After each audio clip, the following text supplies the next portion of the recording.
Hello and welcome back to Aetheral Space 7.28 Cowards. We are back. Yes, I said Ocean Audio, but it's OBS you Yes. right? Okay.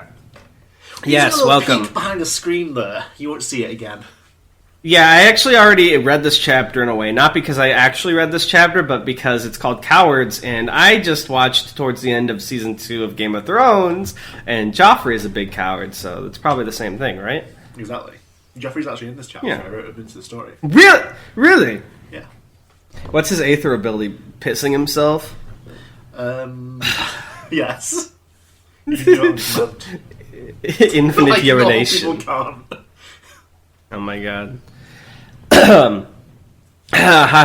Sorry, there's so much foam in my throat. I don't want to mess up during the reading of this chapter, but we gotta, go. Let me get it quick. No water left, of course. Okay. Years ago, Kachin Delsed sat in the interrogation room, hands bound with never-wire cuffs, knowing that he was not long for this world. The room was unnaturally clean, sterile even, like a hospital, save for the tiniest bloodstain on the leg of the chair he'd been thrown in. A souvenir from this room's previous occupant, no doubt.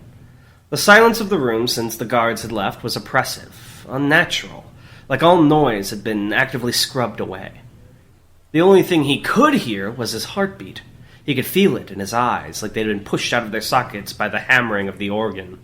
Right now, so close to death, he felt like he was appreciating all the functions of his body for the first time. He felt sick. "Do you believe in destiny?" Kot looked up from the table, eyes wide. He was certain he'd been on high alert, but the door had opened and someone had stepped in without him even noticing. His interrogator, the supremacy dog that would be putting an end to him. He was out of his league here. He was out of his league. He should have just gone home. He wanted to go home. The man who stepped into the room, sitting opposite Kot with a thin smile, had a bizarre appearance. Pale skin, white hair, and a white suit, all as utterly spotless as this soulless room. If not for the tiniest spark of cogitant blue in the man's pupils, he would look like a sketch that hadn't been colored in. He'd steepled his hands in front of him. "If you don't mind," he said in a hushed tone, as if concerned he'd be overheard, "I'm going to repeat my question. Do you believe in destiny?" "Remember your training," Kot told himself. "Don't give them any ammunition against you. Death is assured, but defeat is not." "I'm not saying anything," he replied, his voice hoarse from fear and exhaustion. "You should just kill me now!" The man continued, as if he'd gotten an entirely different answer. "I find the way people answer this question, especially people in the same line of work as us two, to be very interesting. If it's all right with you, I'd like to explain why. The majority of people like us automatically say no. How could they not? They've witnessed the catastrophe of coincidence numerous times. Countless death, incalculable suffering, wrought about through no divine plan, only the end result of mindless chaos." Oh, this guy's like the Giga Redditor. "However, my own view of destiny differs significantly. May I tell you about it?" "I'm not saying anything," Kot said, balling his fists. "You should just kill me now." "My belief," the man continued, his blue eyes as cold as ice, "is that destiny is something you concoct for yourself over the course of your life. At the start of your journey, you have near limitless choices, but for each choice you make, you limit the routes you can take in the future. Wow, just like writing. Eventually, at some point, a person reaches the point where they have made all their choices, and they can no longer change the course they are on. At their point, the only path available to them is to witness the conclusion they've concocted for themselves." "I'm not saying anything! You should just—" The man smiled. "The majority of choices you make here will end in you being tortured to death. Your destiny is very nearly locked in." Kot's blood ran cold at those words. Death had been something he'd anticipated, may even prepared himself for, but the idea of the pain preceding it, was that something anyone could be ready for? His mouth betrayed him. "Tortured? To death?" The words were near silent as they left his lips, but the man heard them loud and clear. His eyes narrowed just slightly from satisfaction. "Yes," the interrogator said simply. Kot gulped, clenching his hands tighter, fingernails digging into his palm. Even that was painful. How much more painful would his end be? "I won't talk," he said with all the resolve he could muster.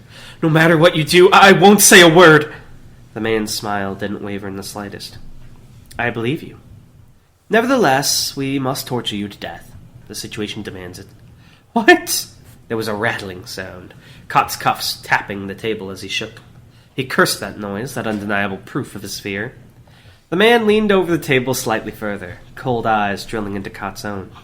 If Cot had his Aether, he had no doubt he could defeat this enemy, summon some aspects, and beat him down to the ground. But here, now, he was powerless. There was nothing he could do. You and your comrades have inflicted a wound on the supremacy, the Cogitant said. It is not enough that we have caught you, you see. The fact that you managed to enter the supremacy in the first place is damning. Examples must be made, so that such an unfortunate incident does not take place again. He was going to die in this room. That thought, previously an abstract, became heavy, certainty pressing down on Cot's insides. The man went on unabated, his droning voice like the Reaper's slow approach. As he spoke and spoke, he did not blink, only continuing to stare. Cot did not think he'd seen the man blink even once since he walked in. You say you will not tell us anything. This is true, but only in a sense. Our methods are very effective. Before long, you will be willing to admit to anything we accuse you of. Ironically enough, this will make you useless to us, but we will not stop there. We will work at you until you are little but a twitching pile of meat, cognizant only of pain and its absence. And then we will show you to the world. We will demonstrate what happens to things such as you. Only then, when the message is understood, will we put an end to you. Or perhaps we won't. I can't tell the future, after all. Hot, acidic nausea rose up Cot's throat, and before he could refuse the man again, he found himself vomiting on the table before him. A sickening kaleidoscope of his last few meals dripped onto the floor. The white-haired man wrinkled his nose at obvious disgust at the mess. I would do in obvious disgust at the mess. There we go. You were frightened, he said, scooting his chair back slightly. That is understandable. I've just told you of your lamentable conclusion. Know, however, that this future is not fixed. There are options before you. I told you that the majority of them will result in you being tortured to death, but a majority is not the entirety. There is a light to the side of this tunnel. Slowly, vomit still stuck to his chin, Cot looked up at the man. Despite everything, despite the resolve he thought he'd tempered, there was hope in his eyes. What do you mean? He asked, voice hoarser than ever. Right now, we have only you. The message of your annihilation would be brief. Tell us where your comrades are hiding, and we will do this thing to them instead. A saga rather than a memo. And you will be free to go. All trespasses will be forgotten and forgiven. I couldn't. Then we will torture you to death. I'll leave you to make a decision. Dusting non-existent dirt off of his white suit, the man turned away and left the room, closing the door behind him. Once again, Cot was left alone in that pale room, his only companion the slow dripping of his own vomit. He couldn't do that. Not to Jakob, not to Bruno and Serena. There was no way. He couldn't. There was no way he could. No way. Blood. For a single startling moment, he managed to imagine the whole thing in impeccable detail. Saws scraping at his bones, knives flaying his skin, toxins soaking through his ruined flesh. A horde of ordeals never quite reaching the conclusion for years and years. He couldn't let that happen. No living thing could. There was an animal alive that would knowingly throw themselves to that fate. It was worse than suicide. It was only natural, then, that he'd do whatever it took to avoid that, wasn't it? Of course I would push. Nobody could blame him for that. If this was going to happen to someone either way, why did it have to happen to him? He'd been loyal. He always looked out for others. Didn't he deserve, then, to think about himself for once? Wasn't he entitled to his own safety? Rationalization after rationalization spawned inside his mind, but none managed to take root. Every time he thought of himself about to reach a conclusion, the image of Jakob's anguished face would flash into his thoughts, and the same nausea would return to him. Guilt salted the earth before any justification could grow strong. He leaned forward, head in his hands, sobbing, and then a single treacherous thought popped into his head. If guilt was the problem, then couldn't he just excise that tumor? Well, he can't. He's bound in Neverwire, Tan. Well, he can afterwards. Like, he can make the decision and be like, this isn't so bad because I won't feel guilty about it afterwards. Ah. Cot stared in wide-eyed horror as the aspect from the coffin stepped forward, smiling sadly down at Bruno. Dragon almost despaired as he saw that the thing seemed to be another puppet, just like the others. This was Cot's big weakness. Hello, Bruno, it said quietly. Bruno's face was utter confusion. Who? Who are you? The smile faded. My name is Guilt. Oh. In that moment, Dragon understood. Dragon understood how a person could throw away the people he'd grown up with without blinking an eye. Dragon understood how someone could condemn their best friend to torture and sneer at them the next they met. He could do that because he'd locked his guilt away a long time ago. Even if he was lacking guilt, however, Kot's shaking voice showed he still had terror. Get back in that coffin! He hissed, glaring daggers at the puppet. You! Get out of here! Get away from me! Kot was utterly ignored. Instead, Guilt continued to look at Bruno, staring at the blood soaking through the back of his jacket. I've hurt you again, he said sadly. How many times have I hurt you now?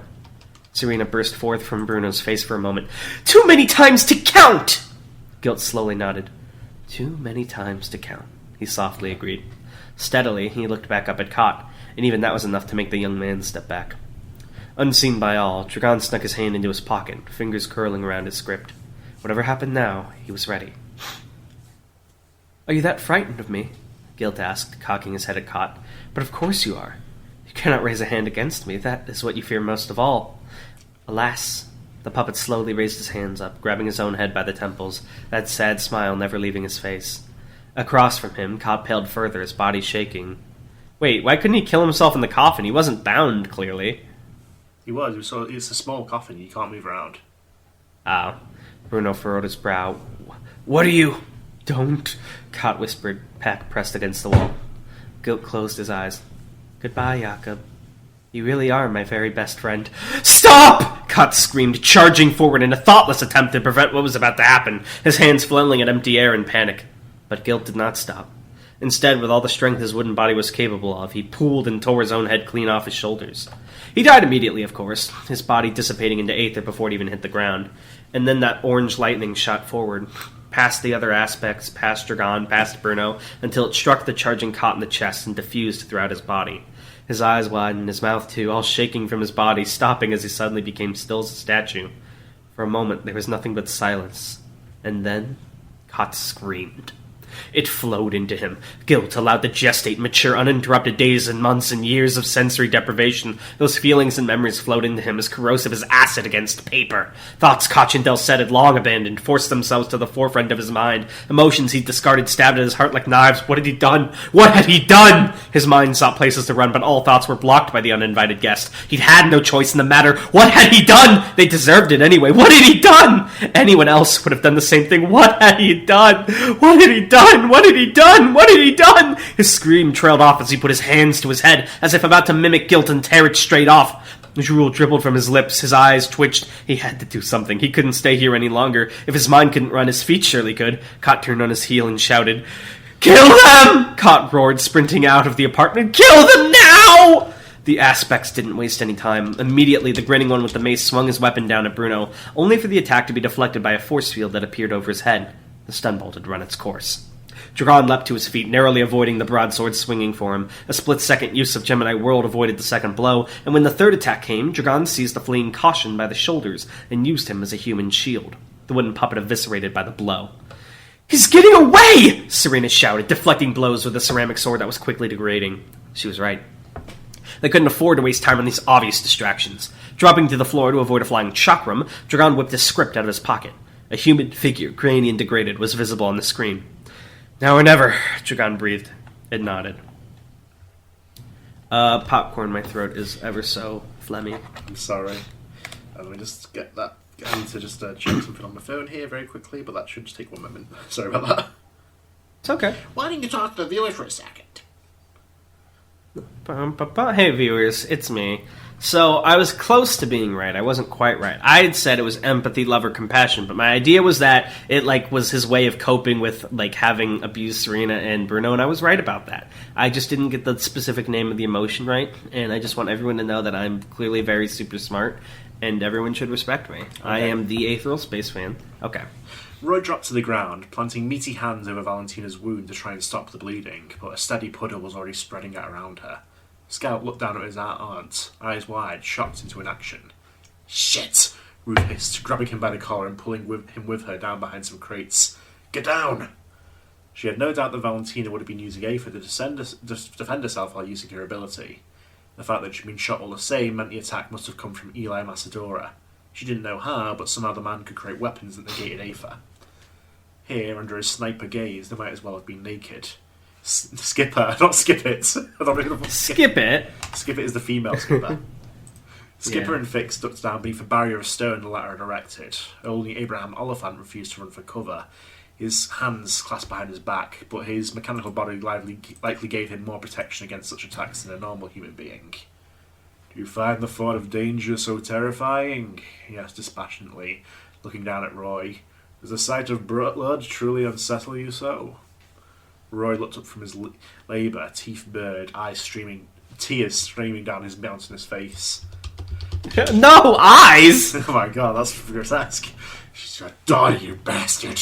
he roared, the earth shaking from the intensity of his voice. "Shut your fucking mouth!" For the first time since she'd seen him, true emotion appeared on Abraham Oliphant's face.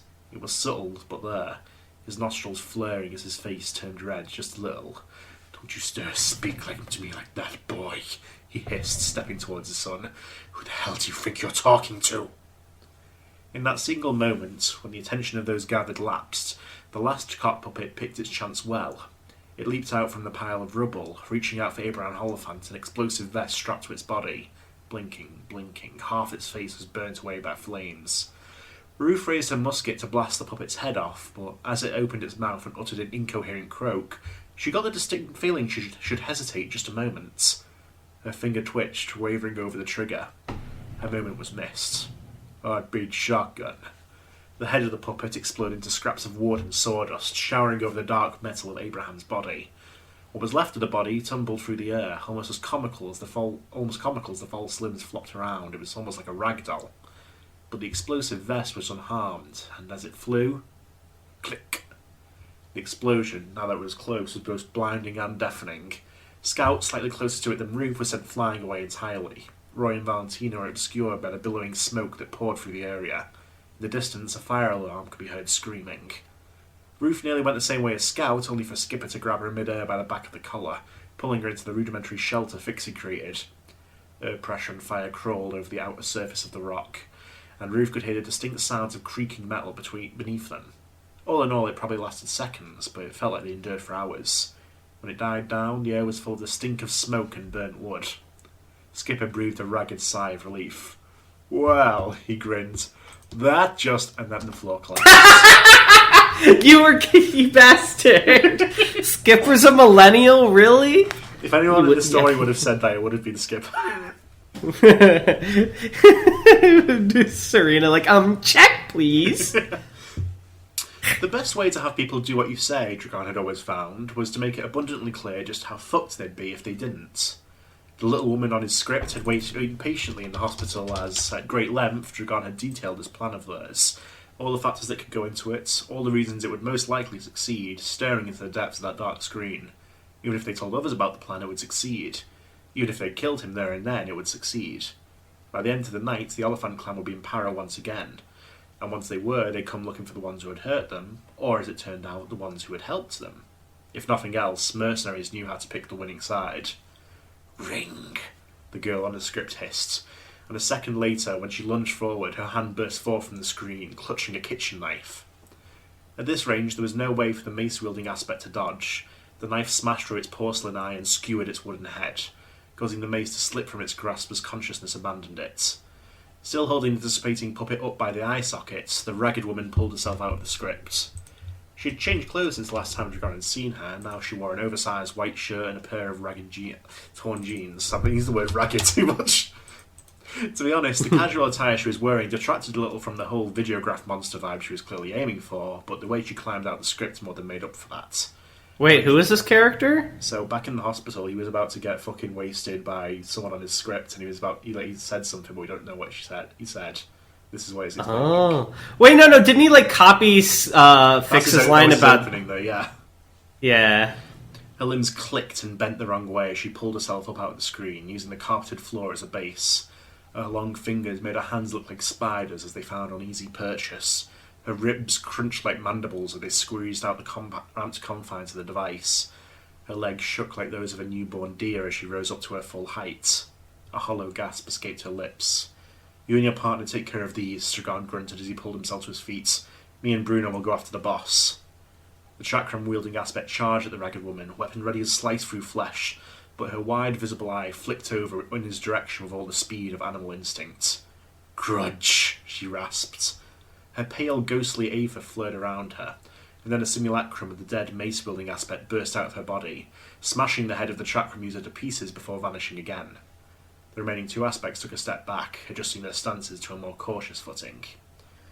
Dragon exchanged a glance with Bruno, who nodded back, and as the two of them used the opening to charge through the hole in the wall, in the same direction Cot had fled. Popcorn! Okay, I think I can do the rest of this, hopefully. Abraham Oliphant adjusted the acuity of his vision, the cloud of smoke and smog surrounding him barely even qualifying as an obstacle. What had happened? He'd been distracted at the time, but it seemed the floor beneath them had collapsed. Where had he ended up then? Lights activated across Abraham's mechanical body, illuminating the area around him. An abode formed of wreckage, both of the floor that had fallen down and of the unfurnished one it had landed in. Shattered glass crunched beneath his steel feet as he took one step. Broken storefronts lay in heaps around him, like garbage mountains. No doubt those of his entourage, who hadn't managed to keep their footing above, were buried somewhere beneath them. "Boy!" he called out for his son. He was a fool, but his strength made him useful in situations like this. The voice that answered him did not belong to his son. Fucking diabolical. "What?" Eli Macedor chuckled from over Abraham's shoulder. "You never learnt my name?" "Nevermore!" The drone automatic hovering behind him was crushed against the floor in an instant, becoming little more than a scrap pancake. Holographic black feathers hung in the air around it for a moment before dissipating into dark purple aether. It was tempting to think that they were functionless, but Abraham had learned long ago that appearance was a function all its own. "So very violent of you," Eli laughed from the darkness. "Surely you're not afraid of me?" "Nevermore!" Again, the drone automatic that Eli's voice had been speaking from was crushed against the ground by gravity's embrace, utterly ruined by the impact. Sparks and shards of metal flew into the air as smoke poured forth from the iron corpse. Aether was the heart of power itself, but Abraham had never seen a need to make that power complicated. Simply smashing a thing down to the ground with gravity was enough to deal with most any threat. He had commanded that power for 65 years, and it had never failed to terrorize. As such, a situation like this, where one dared mock him when faced with such power, it was vexing. "Is that you, Macedora?" Abraham called out, eyes independently scanning his surroundings. "I was told you were involved. You've come back to irritate me again." Bang! Abraham's hand lashed out and caught the bullet before it could even come close, clutching the smoking projectile between two fingers. His fingertips glowed red from the heat, with only mild curiosity. He turned the projectile over in his hand, examining it. "This is one of the Neverwire weapons I've heard so much about," he mused, letting the pellet drop to the floor. "I haven't seen the like before. Your own creation." This time from above. "Nursing a grudge is easy work. Leaves me time for hobbies." "Nevermore!" The third drone was smashed upwards, pressed against an intact part of the shattered roof. Bolts and scraps clung up there, as if the ceiling had become the floor. "Seems you're not in the mood for conversation, eh?" Eli's voice came from the darkness. "Well, a wheel." Error. "Well, let's get started." The darkness was utterly illuminated as dozens of drone automatics let loose. Oh my god, Noel?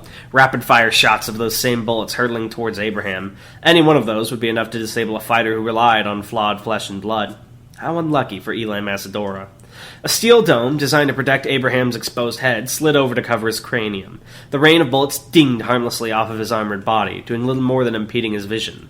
The rainfall was constant from every direction, the noise of their deflection drowning out all other sound. Something was moving among the drones, too, as they bobbed and weaved. A humanoid shadow with a sword clutched in its hand. Macedora, how foolish of him to show himself. The circle of drones was contracting, that much was obvious. Nevermore crushed many, but their complex movement patterns made it difficult to catch them in his stationary gravity fields. Macedora, too, circled in a sprint as he slowly drew closer. Sometimes his heels would be caught by Nevermore's fields, but not nearly enough to smash him against the floor or ceiling. After a brief stumble, he'd be running again. Irritating, but not concerning. Abraham's mechanical body was highly resistant to the crushing effects of gravity. It would be unpleasant, but he could simply use Nevermore around himself if Macedora grew too close. But that was a last resort. Abraham Oliphant had no need for last resorts. Abraham's hands reconfigured themselves, fingers clicking as they realigned themselves into a form far from those of human hands. Twin miniguns hung off the ends of Abraham's arms, and as he turned in place, his own plasma tore through the drones surrounding him, slicing them into pieces as surely as any blade. As the bodies of the drones were scraped away, they slowed, allowing Nevermore to crush them against the ground. The air was full of bullets and plasma and fading black feathers. In that clouded chaos, Eli Macedora took his best, last chance. He leapt out of the smoke, somehow avoiding each and every drop of plasma, whip sword reared back to stab into Abraham's steel. In an instant, Abraham reconfigured his right hand back into an actual hand and punched at the approaching figure with such speed that the wind visibly broiled around his knuckles. But his hand did not meet flesh. Instead, his fist simply phased through Eli Macedora as if the man wasn't even there. One of Abraham's eyes flicked down to the floor beneath Macedora, where a tiny automatic was scuttling across the floor like a spider.